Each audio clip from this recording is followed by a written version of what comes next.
morning and welcome to the second half here. Another episode of Gone Fishing. Took a little bit of time off at the start of the break, but we are right back here at the start of the second half. It is Friday, July 14th, 2023. Do not forget to like, comment, and subscribe here.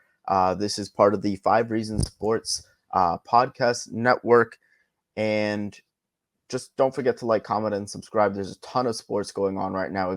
We're building up the soccer side of things, obviously with Leo Messi in town and figuring out which items he likes to buy from Publix is the newest thing going around on Twitter. But a lot of stuff going on here in South Florida. A lot of stuff going on, particularly with the Marlins. This is going to be a lot more of a look back at the first half. The Marlins, obviously 53 and 40 and 39, 14 games over 500, second best record in the National League. One of the most surprising teams in the league here. So I decided we're going to have a little bit of fun with it today. We're going to do a little bit of superlatives. Still going to get into the minor league players more so, I guess, of the month in July, I guess, a little bit.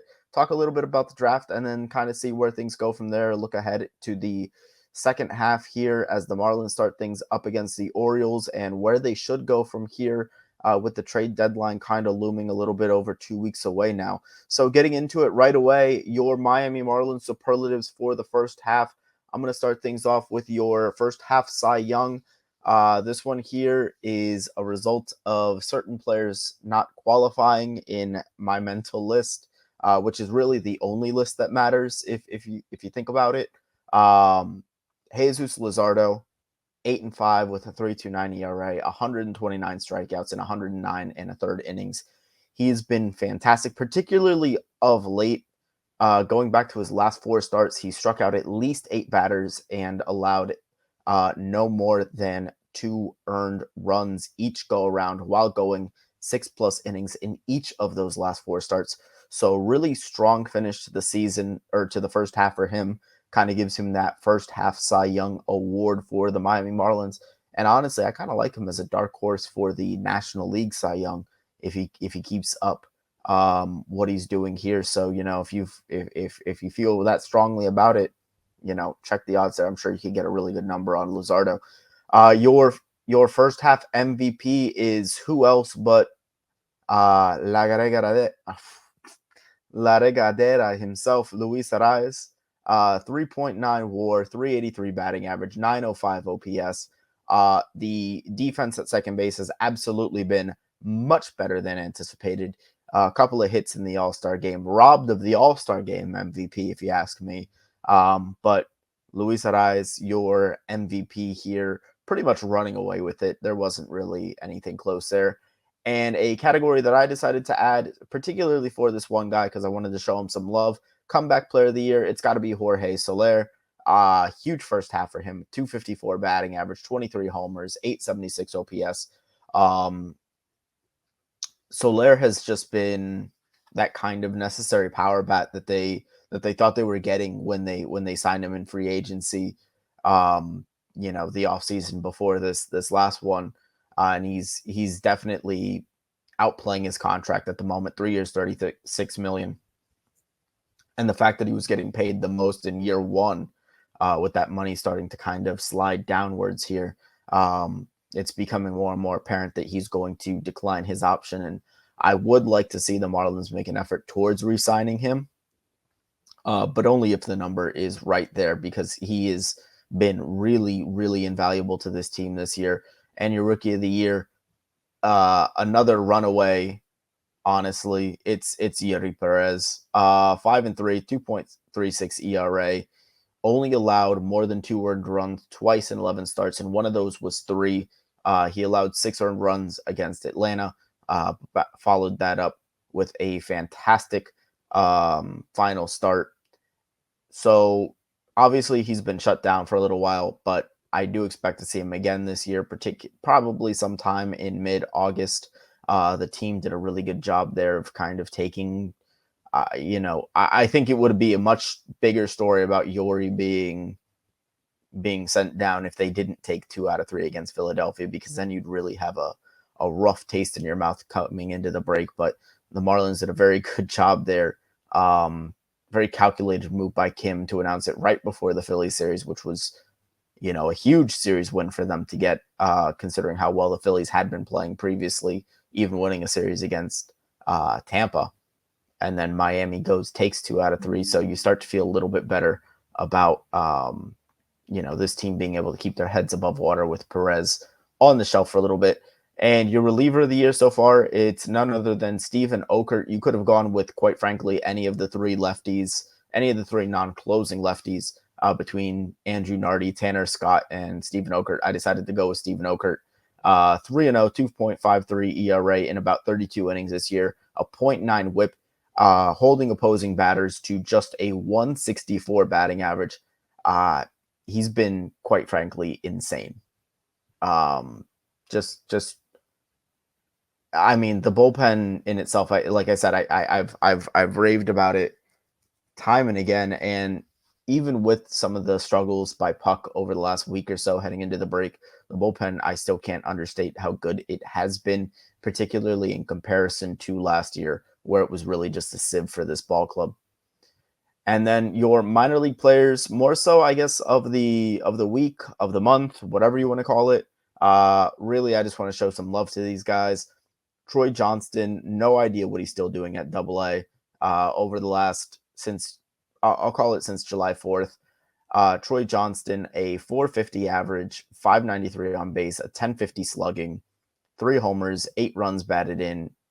And if you want to know what kind of hit tool, what kind of eye this guy has at the dish, 5 or 6 games in that 6-game sample size, 8 walks to 1 strikeout. Really, really solid left-handed bat, first baseman, a little old for his level, but I do think that he will be getting that call back up to AAA at some point down the stretch here. And again, organizationally, I've felt this year in particular that the Marlins system has been a little bit misrepresented in terms of what they do or don't have in terms of their hitting. We've seen a guy like Dane Myers come up and make an instant impact at the big league level. I think you could say the same thing about I would feel pretty confident about a Troy Johnston at the big league level, because I just think that he has traits that play. And then going forward, another guy that really, I mean, on a lot of other ball clubs, he is in the lineup every day at the big league level. Xavier Edwards, since the 4th, 621 average with a 645 on base, and 828 slugging, 1 homer, 10 runs batted in 5 games, 7 steals over that time as well, 0 times caught stealing. He's got a multi-hit game in every game from the 3rd to the 9th. That's 6 consecutive multi-hit games, if you want to know just how mind-boggling that is. Xavier Edwards doing his best Luis Ariz impression at the minor league level. And it just something to kind of touch on early on before I really get into what I think the plan is or could be or even should be at the trade deadline for this club. It's worth wondering with the logjam that the Marlins have and trying to get some guys up to higher levels. Do the Marlins make some shuffling trades? Do they make some clearing of the deck trades where, it doesn't look like your everyday quote unquote contender moves, because they'd be dealing guys that are in the lineup every day, whether that is even like a Joey Wendell, although you'd love to have a Joey Wendell around. I think that the lack of playing time for a John Birdie of late has been a little interesting for this ball club. So that's not to say that I think that those guys, that they would be a better team without those guys. But I do think that given the current situation, especially with Dane Myers playing as well as he has and Gene Segura starting to kind of come around here in the month of July, there is a little bit of a question of, okay, well, what happens when Jazz comes back? Because Dane Myers has been every bit as good in the field and center as he has been at the dish. Maybe with the with the sole caveat there being that he didn't make the fantastic play to rob Christian Pache's ninth inning home run in the first game of the Phillies series. But overall, I do think that there are some shufflings that have to be done with this team. And like I said, we'll get more into that a little bit later. Your pitcher of the week, and it's really been since he's been up at the high A level, Carson Millburn, the 2022 third round selection for the Marlins, only 19 years old, already at high A and already pitching pretty well at high A. The Marlins just continue the pitching factory. Carson Millburn looks like he's going to be a really, really rock solid prospect for this ball club. And speaking of pitching factory continuing for the Miami Marlins, the draft results for the Marlins, pretty interesting. They go Noble Meyer, first overall pick. They go Thomas White, Kemp Alderman, Brock Vredenberg, great name, by the way. And I think that it's kind of, I think the Marlins feel pretty validated in the way that they've done things of late, and kind of, of late they've gone away from the idea of maybe getting those college bats like your Jacob Berry or your JJ Bledays, just given the struggles that those guys have sort of had of late. And they might be validated in that, because you look at the additions that they've made, trading Zach Gallen for Jazz Chisholm, trading Pablo Lopez for Luis Arraez. Now, granted, there were more prospects involved in that Pablo Lopez trade, but realistically, at this point, I think we're all looking at it and saying that that was more than worth it for this ball club. And just given the value differential between, position player and a top of the line starter, I think that it's honestly wise for the Marlins at this point to continue with it. They've shown time and again that they can develop young pitchers into studs and get these guys up to the big league level, get them to a point where, they're either in your rotation or you can trade them for valuable pieces to add to your lineup and kind of create depth for your team elsewhere. And I think that ultimately that's kind of where the organization is starting to go to kind of make this thing sustainable. Because if you have a blue chip starter in your minor leagues, you have a shot at trading for a star player. That's just what it is. Top of the line pitching gets you top of the line players. Sixto Sanchez ended up netting the Phillies JT Realmuto.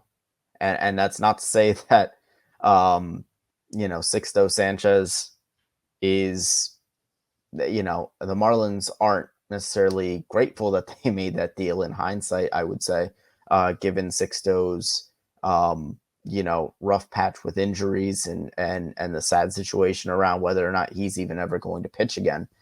But I think that it kind of illustrates what makes things tick at the deadline for MLB ball clubs. And speaking of the deadline here, a little over 2 weeks away, the Marlins sitting at 53-39, and I think that they're sitting in a really good position, because I think that the Marlins are in a position where there's almost too much depth. And I think that some of the things that they've done are kind of hinting towards, I'm not so sure that if they only add one player, I'm not so sure it would be a bat. If they were to add just one player at all, I think they would add a starter.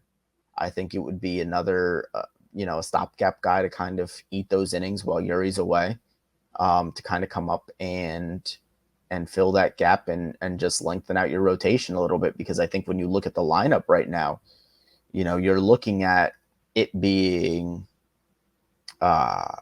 Gene Segura, who's coming around, and Joey Wendell's been fine at shortstop, if not, hasn't been spectacular, but he's been fine. Brian De La Cruz, Jesus Sanchez, those guys haven't done anything to lose their jobs. Garrett Cooper's coming around. The only position right now that I would say is, you're banging on the table looking for a top of the line player at is that catcher. And now, is that Salvador Perez? Who knows? It might be. Um, you know, according to the Athletic, some of their reporting says that he might be willing to budge on his no trade clause to go to a contender. So there's an opportunity there. Um, and Perez would fit in profile very nicely as a middle of the order bat and a really solid veteran presence in the clubhouse who's been there, done that, been on, a team that's gone to the World Series, would be, another really great veteran addition for this ball club. And then, I think that the Cardinals GM coming out and pretty much stating in plain English, yeah, we're going to trade some guys, is very interesting, particularly when you look at a Nolan Arenado. Now, I know Gene Segura has been playing better, but I mean, it's not an indictment on Gene Segura that you would dump him for Nolan Arenado. I don't think that has to be that doesn't have to be an indictment on Gene Segura. I think that there are a ton of teams that would dump the third baseman that they're with if Nolan Arenado came into their ball club. So I think ultimately, when you're looking at what this club could add, particularly when it looks towards an Arenado who, by the way, this year $16 million of his salary is being paid by the Colorado Rockies. So I'm not sure how much Bruce Sherman is willing to put into the ball club here at the deadline. He has said that he's willing to increase the resources that he can allocate to the ball club. I don't know what that looks like. I don't know what that means to him. But an Arenado acquisition would be, I would say, if you're looking at, well, what would be the most impactful? I think if you're looking at it down the line, I think it would be Salvador Perez, just because of the position, the premium position at catcher, Nolan Arenado, and then a starter. Now, do I think the Marlins are going to get all three of those guys? No, of course not. Do I think the Marlins get even one of those things? I would probably be most confident about getting a stopgap starter than I would be about Perez or Arenado. But I do believe that there is potentially a deal to be made there, regardless of the contract, because I think that the Marlins would be willing to pay perhaps a higher prospect price for unloading an Avisail Garcia on an organization that's a little bit more equipped to pay him the remaining money that's on his deal, and maybe even kind of rehabilitate an Avi, because it's not like he's 38, 39 years old and he's hit the wall or anything like that. I do think that, there's a chance he goes on somewhere else to kind of play and be a decent contributor in somebody's lineup. So I don't think that's as much of an anchor to a potential trade as maybe some other people would think. But I definitely understand why they would think that way. The Cardinals being as needy as they are for starting pitching, do the Marlins want to part with a Max Meyer or a Jake Eater or even a Carson Millburn or a Patrick Monteverdi? There's options for the Marlins to kind of make that happen. Are there players on the big league roster that maybe the Marlins decide that they want to flip or poach, or, I mean, God forbid, do they survey the market for, are they, is this a position where Dane Myers comes up, looks really good, and the Marlins are like, hey, let's capitalize on this, strike while the iron's hot.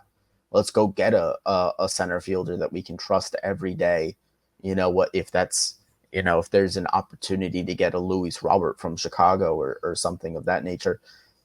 I do think that the Marlins I think that they'll go big game hunting. I think they'll be connected to a lot of those big names, but I think that the reality will be that they'll probably be priced out by the contracts that are associated with a lot of those guys, and that they will have to settle for, probably second tier guys on the market. But I'm also not sure of that being an awful thing for this ball club, because quite frankly, there's not a lot of holes there. I mean, really, you're looking at catcher is the big glaring, gaping hole. And if you can add even a second tier catcher, if you can add a Yasmani Grandal, I think that's fine. I think you'd be good there. A Perez, obviously, you'd be fantastic. I think Perez makes them potentially. It doesn't. I don't know if anything really puts them in the same class as the Braves right now. I don't know if anything puts anybody in the same class as the Braves right now. But I do think that it brings the Marlins into that second tier contender with the Orioles, with the Rangers, with the Rays. I think that absolutely puts them at that conversation and absolutely puts them at that table. But there's still a lot to be seen from the trade deadline. Like I said, a little over 2 weeks away. I'm sure there is going to be a lot more news, a lot more rumors that start to come out and swirl as we particularly get closer to that August 1st deadline.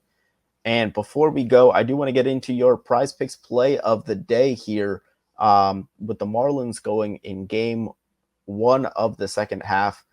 I've got a no-run first inning, basically less than 0.5 runs allowed between Dean Kramer and Sandy Alcantara tonight.